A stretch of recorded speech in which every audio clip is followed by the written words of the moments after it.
হ্যাঁ, পরশুদিন তো দেখলাম একটা মেয়ের সঙ্গে তোকে ঘুরে বেড়াতে। যখন আমি ফোন করলাম তখন তুই কি বললি তোর বন্ধুদের সঙ্গে ব্যস্ত আছিস। এত মিথ্যা কথা কিসের জন্য বলিস? দরকার নেই এরকম রিলেশনশিপের। হ্যাঁ, রেখে দে, রাখ, থাক, তাদের নিয়ে ভালো থাক। ঠিক আছে, রাখ। করবি না তুই আর ফোন আমাকে, আমিও করবো না। রেখে দে।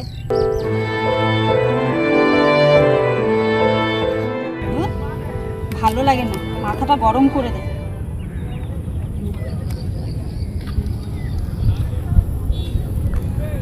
আগুনটা কোথায় গেল? দরকারের সময় কিচ্ছু পাওয়া যায় না। আগুন পাওয়া যাবে? আগুন? আগুন নিয়ে কি করবেন আপনি? বেশি ভাট না বকে, যদি আগুন থাকে দিন, সিগারেটটা ধরাবো, নাহলে ছাড়ুন। এদিন ধরুন। আর সিগারেট খাওয়া স্বাস্থ্যের পক্ষে ক্ষতিকর, জানেন না নাকি? বেশি জ্ঞান দিতে হবে না, আপনার জ্ঞান আপনার কাছে রাখুন। কিছু যদি না মনে করেন একটা কথা বলি, কোনো ছেলের জন্য এইভাবে নিজের ক্ষতি করবেন না। অনেক জ্ঞান দিয়ে ফেললাম, আমি আসি। এত বড় কথা বলে গেল, আর লাইটারটাও দিয়ে চলে গেল। এই যে শুনুন, বড় বড় যে ভাষণ দিলেন, সিগারেট তো আপনিও খান, এই জন্য লাইটারটা আপনার কাছে পাওয়া গেল।